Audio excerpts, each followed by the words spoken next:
Hey guys, I'm Mike and I'm going to teach you how to full cab.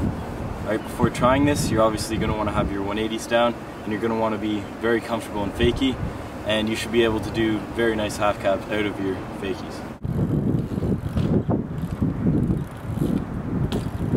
When you're first learning this, something that actually helps out quite a bit is as soon as you land off your 180, you should go right into the full cab, because you're going to still have your momentum from the 180 and that's going to get you used to the spin of the full cab. After a while, you're going to want to learn how to fakie for a while before that, because obviously it looks cleaner that way. But when you're first starting out, it's okay to just do it right out of the 180, because it's going to make the spin a lot easier, and then once you get used to that, you can progress.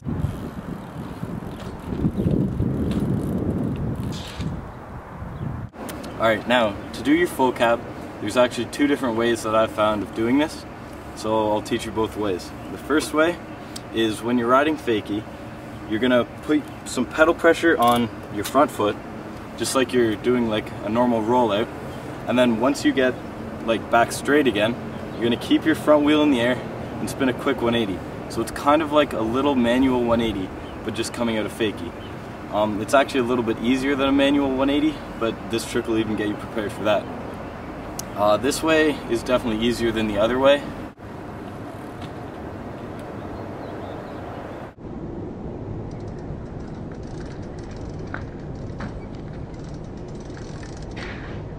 The next way is the way that I actually do them.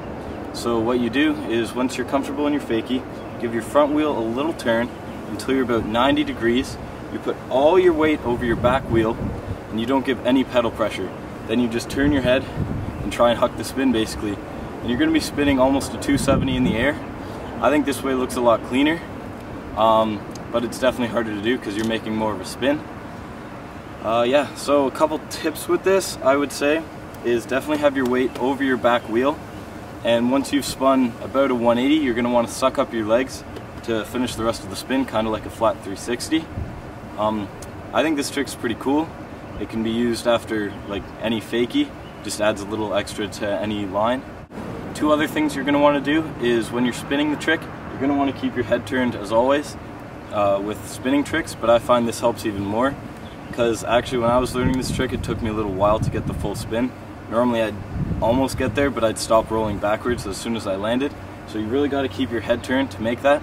And also, as soon as you land out of the full cab, you got to be pedaling backwards, because a lot of people find out of the full cab they don't have much speed.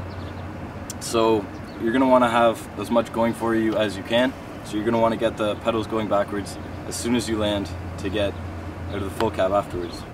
Two other things that I almost forgot to mention are that when you're doing this, you can't be leaning too far back, because when you actually try and make your spin, you're going to loop out backwards. I find that's actually a big problem for me even still.